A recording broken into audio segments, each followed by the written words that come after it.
Pagbaba pa lang ni Ana Maria sa taxi na sinasakyan niya, tumakbo na agad siya papasok ng bahay. "Miss, teka! Bayad mo!" Sigaw ng taxi driver. Ngunit hindi na niya iyon narinig dahil nasarado na agad niya ang pinto ng bahay ni Calvin. Magang-magana ang kanyang mga mata dahil kanina pa siya umiiyak sa loob ng taxi. Hindi niya inakalang maaabutan niya si Calvin na mayroong kahalikang ibang babae. Napakasakit sa kanyang makitang niloloko lang siya nito. Tumakbo agad siya sa kwarto at dumapa sa kama. Ibinuhos niya lahat ang kanyang sama ng loob sa una ni Calvin. "Manluloko ka! Di mo muna hinintay makabalik ako sa nakaraan bago ka mang babae." Pinagpapalo-palo niya ang una nito habang umiiyak siya. Akala pa naman niya, mahal na mahal siya ni Calvin at hindi nito magagawa ang pagtaksilan siya. "Manang-mana ka sa lolo mo! Babaero ka!" Sinubsob niya ang kanyang mukha sa una nito at doon siya umiyak na parang bata. "Babe." Napatingin agad siya kay Calvin dahil niyakap agad siya nito. Marahil sinundan agad siya nito dahil alam nitong nasaktan siya. "Bitawan mo ako! Manloloko!" Pumiglas siya upang kumalas sa pagkakayakap nito. Ngunit makulit ito at mas hinigpitan ang pagyakap sa kanya. "Babe, I will explain. Just please, listen to me." "Hindi ako makikinig sa'yo. Manang-mana ka sa lolo mo." Tinakpan na lang niya ang kanyang dalawang tenga dahil hindi naman siya makawala sa pagkakayakap nito. Tila dinaganan pa siya nito habang nakadapa siya sa kama. "Stop crying, my baby. Please, hindi ako mana kay lolo. I have no plans on cheating on you, babe. Masyado akong baliw na baliw sa'yo para lokohin ka." "Tse, kitang-kita ko. Nanunulis yung nguso mo habang kalikan mo ang babaeng yun." Muli siyang napaiyak dahil naaalala na naman niya ang nasaksihan niya kanina sa pinto ng opisina nito. Mas humigpit ang pagyakap nito sa kanya. Amoy na amoy niya ang mabangong pabango nito na napakasarap sa kanyang pang-amoy. "Ana, galit ka sa lalaking yan. Huwag kang marupok." Kastigo niya sa kanyang sarili.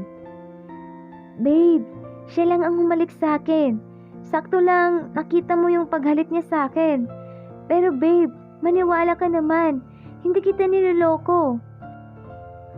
"I was not born yesterday." "Opo babe, because you were born in 1970s. Biro pa nito sa kanya.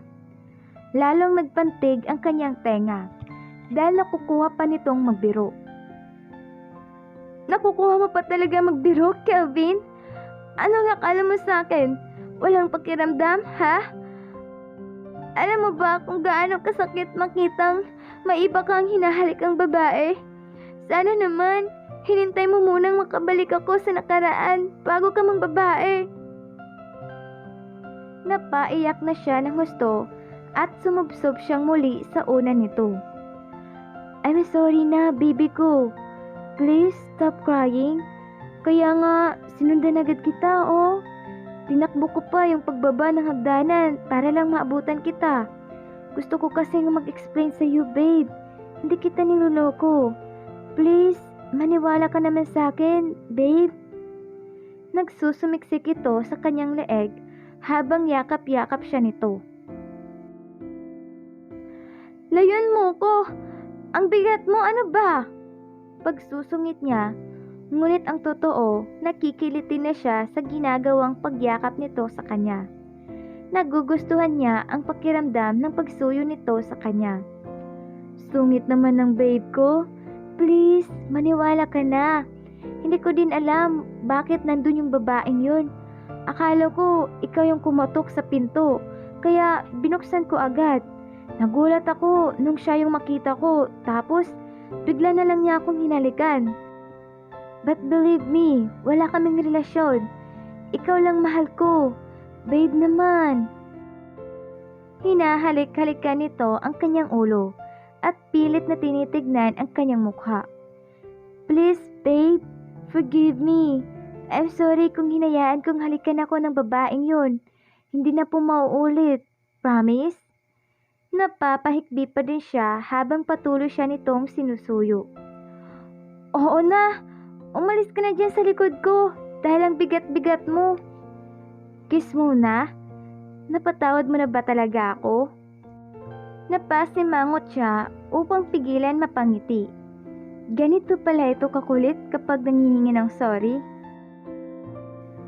Ayaw kong halikan ka. Baka may lawit pa yan ng babaeng kutong lupang yun eh. Napangiti ito. Wala na po. Nag-wipes na ako kanina. Antibacterial pa yun, babe. Huwag ka na magselos oh. Naiinis pa din ako sa'yo. Hinayaan mo lang na halikan ka ng babaeng yun eh. Ikaw kaya, anong mararamdaman mo kung may ibang lalaking hahalik sa labi ko? I'd kill that bastard. Walang pwedeng makahalik sa'yo. Napasimangot agad ito. See? Ganyan din nararamdaman ko. Pasalamat yung babaeng yun at hindi ako iskandalosa. Napaiyak na naman siya. Babe naman, sorry na po. Nagsumiksik na naman ito sa kanyang batok habang inaamoy-amoy nito ang buhok niya. Ano ba? Huwag mo nga akong lambingin dahil naiinis ako sa'yo. Sorry na. Bulong nito sa kanya at medyo malungkot na ang tinig nito. Oo, nasabi.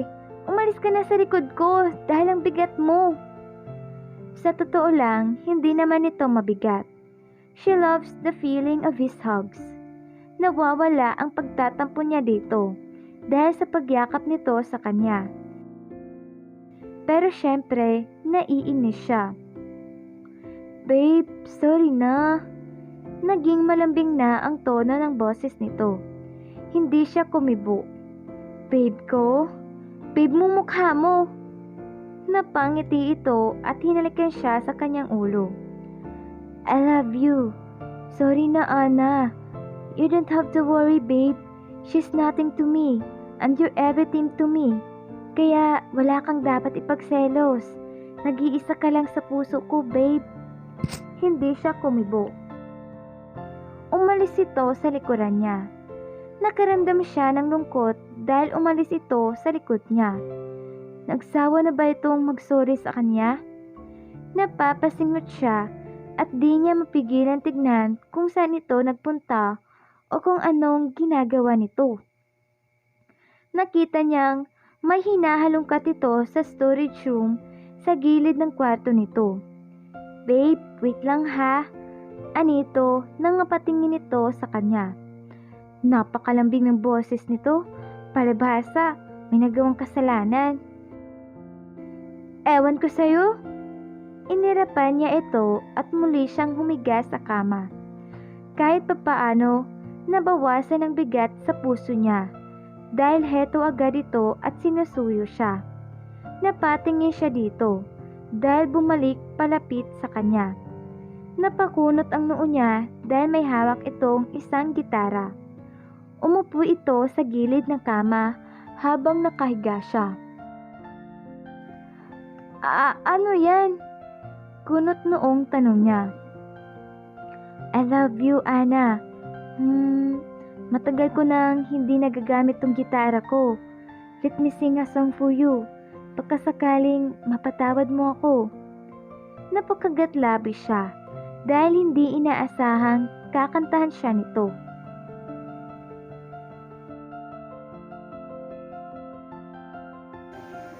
Napalunok si Ana dahil hindi niya akalain na may natatagong galing sa pagkanta si Calvin.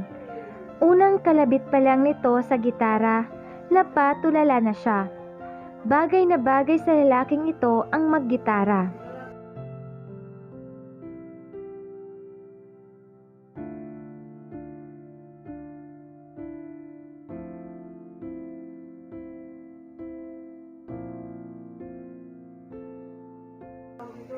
Titig na titig siya kay Calvin habang kumakanta ito. Napakaganda ng boses nito. Maaari nga itong sumali sa mga paligsahan at paniguradong mananalo ito.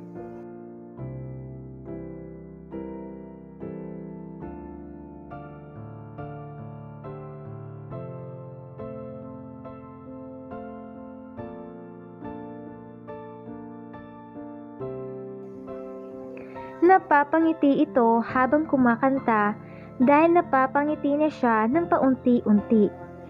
Aaminin niyang kinikilig siya habang kinakantahan siya nito.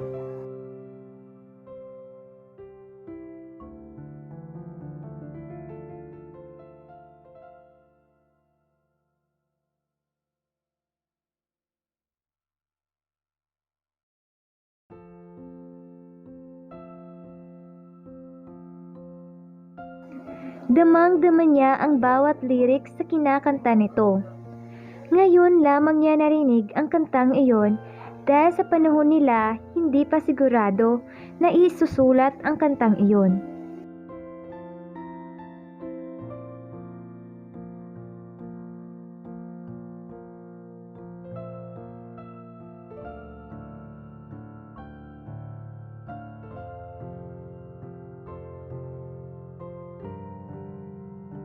Nang matapos itong kumanta, ngumiti ito ng kaunti sa kanya. Babe, sorry. Napanguso siya, ngunit ngumiti na din.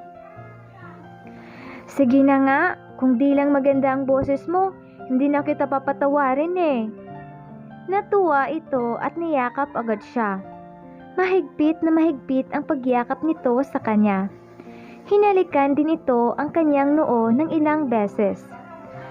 I love you, I love you, I love you. Sambit nito habang pinupugpog ng halik ang buong mukha niya. Huwag mo nang uulitin yun ha? Opo babe, magmamas na ako kapag di kita kasama para hindi na ako mahalikan ng mga pangit sa paligid. Ayoko na din umiyak ang babe ko. Napangiti siya at niyakap na din niya ito ng mahigpit. Ang galing mong kumanta. Thanks babe. Teka, kumain ka na ba? Nako, hindi pa pala tayo kumakain ng lunch.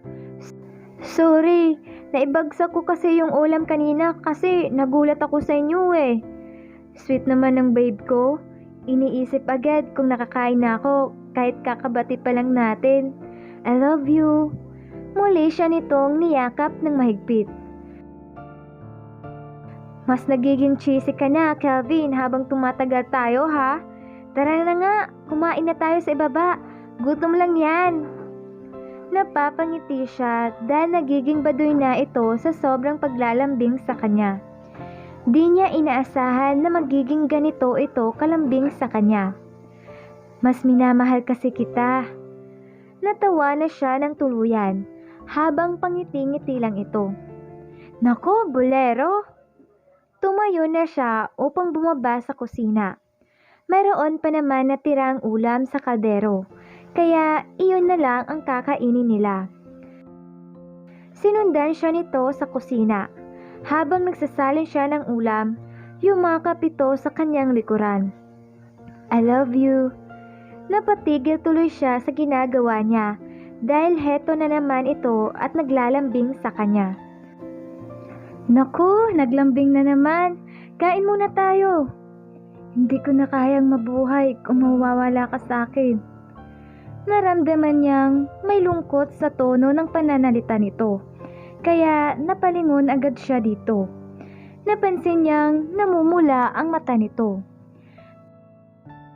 Babe, huwag muna natin isipin yan. Hinaplos niya ang pisngi nito. I'll do everything just to be with you. Akala ko dati naaakit lang ako sa'yo dahil maganda ka. Akala ko likas na babaero lang talaga ako. Pero sa tuwing nakakasama kita, mas lumalalim yung nararamdaman ko para sa'yo. Napangiti siya at naluluha na din siya sa mga sinasabi nito. Calvin, Mahal na mahal kita, Ana Maria. Thank you for taking care of me. Thank you for cooking special food for me. Thank you for making me happy. Thank you for the sexy time. Babe, para tong sira. Para ka naman nagpapaalam eh. Matagal pa naman ako babalik sa nakaraan. Mailang araw pa ako dito sa future oh. Huwag ka na malungkot. Ngunit pati siya ay napapaiyak na din. Nilalabanan lang niya ang lungkot at kung maaari, hindi na sana niya iyon isipin muna. Dahil hindi niya pa din alam kung makakayanan ba niyang mawala si Calvin sa buhay niya. Babe, magpalakas ka sa nakaraan ha. Tapos, hanapin mo tong bahay ko. Puntahan mo ako kahit lula ka na. Maaalala pa din kita. Hintayin mo ako. Aalagaan kita at mamahalin. Napaiyak na siya dahil tumulo ang luha nito. Kitang-kita niya sa gwapong mukha nito ang pagkalungkot. Pero Kelvin, hindi ko naman masisigurado sa'yo kung buhay pa ako sa mga oras na yun. Paano kung hindi ko na pala aabutin itong panahon na ito? Napalunok siya. Please take care of yourself. Huwag kang kakain ng matatamis, ng maalat at matataba. Napapaiyak na ito na parang bata at yumakap sa kanya. Babe, mahal na mahal kita, Ana Maria. Bakit ba tayo napagluruan ng tadhana? Sana nabuhay na lang ako noong 1980s para malaya nating mahalin ang isa't isa. Nagyakapan sila ng mahigpit habang pareho silang umiiyak. Kung sakali man, Calvin, makahanap ka ng ibang babae. That will never happen.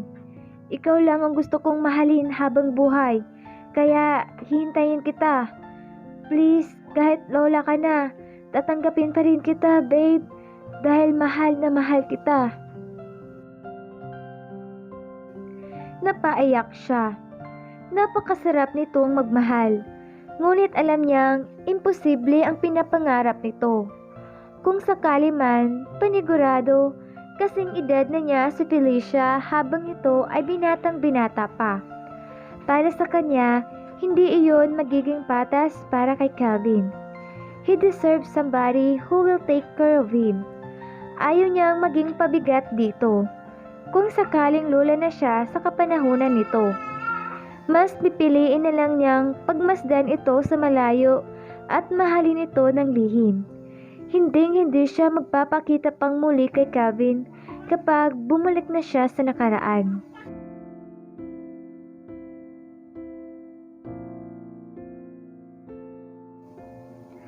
Tunay nga kapag ang isang tao ay masaya, nagiging mabilis ang oras.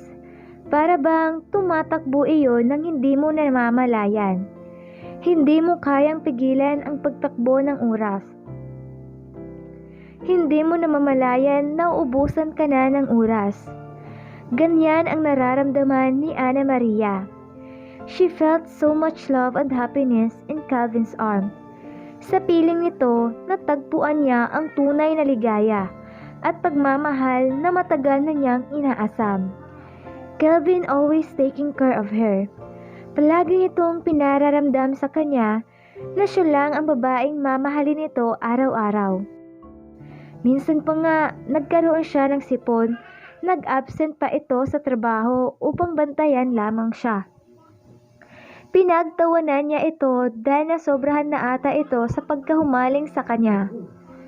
Napabuntong hininga si Ana Maria nang sulatan niya ng isang malaking X ang petsa ng kalendaryo using a black pentel pen. 98th day. Napakabilis ng oras. 2 araw na lang at babalik na siya sa nakaraan. Pabigat ng pabigat ang kanyang puso. Para bang hindi siya makahinga sa sobrang kalungkutan. Isang linggo na din naka-vacation leave si Calvin dahil alam nitong huling linggo na niya iyon sa future. Alam niyang nalulungkot din ito ng gusto dahil tuwing umaga namamaga ang mata nito. Katulad na lang ngayon, Mahimbing pa itong natutulog sa kwarto dahil buong gabi itong umiiyak. Ilang araw na itong umiiyak ng palihim sa kanya. Ngunit nahahalata naman niya dahil namamaga ang mga mata nito. Napatulala siya sa mga petsa ng kalendaryo. Hindi niya mapigilang umiyak. She just wanted to ease the pain inside her heart. Tahimik siyang umiyak dahil baka marinig siya ni Calvin at baka magising pa ito. Tinakpan niya ang kanyang bibig dahil napapahikbi na siya. Bumabalik kasi sa kanyang alaala bawat masasayang sandali nilang dalawa ni Calvin. Para sa kanya, sa loob ng 100 araw na nakasama niya ito ay ang pinakamasayang araw ng buong buhay niya. Kung maibabalik lang niya ang oras sa mga panahon, unang araw pa lang silang nagkakilala. Kung maaari lang siyang manatili sa tabi nito, ay gagawin niya. Ngunit hindi maaari, dahil nakasalalay sa kanya ang kapalaran ng kanyang mga magulang, pati na din ang kapalaran ni Tupper at Felicia. Kung hindi siya babalik sa nakaraan, mananatiling malungkot ang buhay ni Tupper at Felicia. Mananatiling namatay sa lungkot ang mga magulang niya. Halo-halong emosyon ang bumalot sa kanyang puso. Bakit ba sila napagluruan ng tadhana? Blessing ba itong nangyari sa kanya?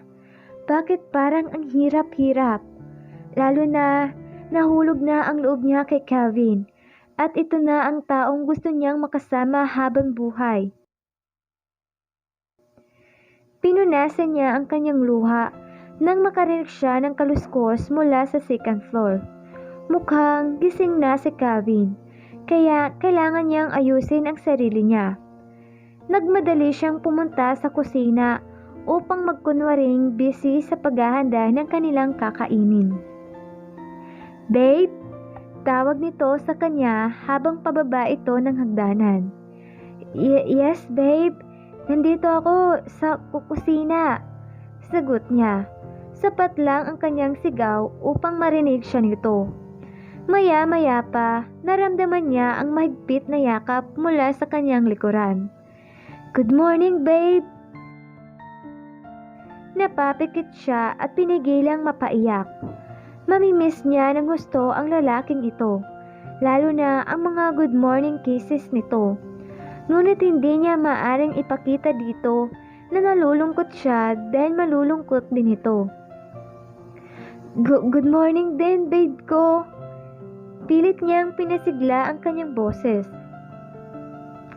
"Babe, aalis tayo. Maligo ka na, huwag mo na ituloy ang lulutuin mo." "Aalis tayo? Saan tayo pupunta?" You'll see later." Mas sumigpit ang yakap nito sa kanya. Humarap siya dito. Gusto niya muling mapaiyak dahil namamagana naman ang mata nito. Para itong kinagat ng langgam sa magkabilang mata nito. Ngunit katulad ng mga nagdaang araw, hindi niya pinupuna ang pamamaga ng mata nito. Ayaw niyang magkaroon pa sila ng kalungkutan kapag magkasama sila. Ngumiti siya at hinalikan nito sa pisngi.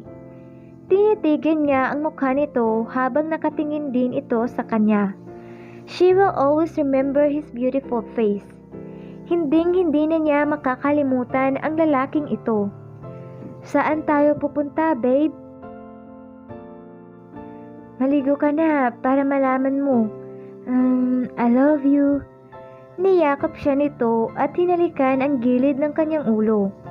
How she loved that feeling every time he do that. Para bang pinararamdam nito sa kanya kung gaano siya kaimportante sa buhay nito. "Mamamasyal na naman tayo, no? Ikaw talaga, mauubos ang savings mo, kakapasyal natin eh." Reklamo niya, dahil palagi na lang siya nitong ipinapasyal kung saan-saan. Marami na silang napuntahang lugar sa buong Pilipinas. "Tonight is a special night, babe." Yumakap siya sa katawan nito at nagsumiksik siya sa dibdib nito. "Okay, sige, maliligo na ako ha." Pagkatapos niyang maligo at mag-ayos ng sarili, nag-almusal muna sila sa pinakamalapit na McDonald's bago sila muling sumakay sa kotse nito. She's wearing a light pink floral dress na regalo nito sa kanya. May kahabaan ang naging biyahe nila. Ngunit walang problema dahil habang nagmamaneho ito, ang isang kamay naman ito ang nakahawak sa kamay niya. Nagkwentuhan lang sila ng kung ano-ano habang nasa biyahe sila. Napangiti si Ana Maria nang pumasok ang kotse ni Kevin sa isang magandang isla. Wow! Ang ganda naman dito! Nagpapangiti siya dahil ang ganda-ganda ng lugar na iyon. Parang isang malaking hardin ng mga bulaklak ang pinasukan nila. Iba't ibang uri ng mga bulaklak ang makikita sa paligid. Kung tutuusin, para silang nasa ibang bansa. Mas maganda ka. Pangbubula nito habang pinapark nito ang sasakyan. Sira! Kinurot niya ang pisngi nito. Hindi na niya nahintay na pagbuksan siya nito ng pinto dahil lumabas na agad siya sa sasakyan nito. Hindi na kasi siya makapaghintay upang mas makita niyang mabuti ang lugar.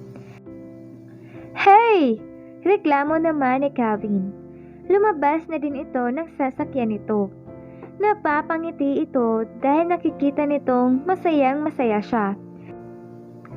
Ang ganda-ganda dito, Kevin! Bakit ngayon mo lang ako dinala dito? Lumapit siya sa mga bulaklak at inamoy ang mga iyon. Baka masingot mo yan, babe. Biro nito. Sira, inaamoy ko lang eh. Grabe, ang ganda talaga dito. Inakbayan siya nito. This is all for you. Ha? Wala, let's go inside. Nalaki ang mata niya dahil sa pinakadulo, mayroong malaking bahay doon. Doon? Itinuro niya ang malaking bahay na napapalibutan ng mga bulaklak. It's her wildest dream. Pangarap niyang mapalibutan ng mga bulaklak ang sariling bahay niya. Yeah? Do you like it? Oo, ang ganda! May ganito palang lugar sa Pilipinas, no? Para akong nasa New Zealand. Natawa ito sa kanyang sinabi. Let's go, babe. Mas namangha siya sa loob ng bahay. Amoy bulaklak pagpasok pa lang nila sa bahay na iyon. Paano ba naman? Napapalibutan ng mga bulaklak ang buong kabahayan, pati na din sa loob nito. Wow! I know you will like it, babe. No, I love it! Niyagap niya si Kevin dahil masaya siya sa kanyang nakikita. Sabi mo kasi sa akin nung isang araw, pangarap mong makatanggap ng maraming bulaklak. Napangiti siya. Kaya pala, dinala mo ako dito, no? Thanks, babe! Ngumiti ito. Pinagawa ko tong lugar na ito para sa'yo.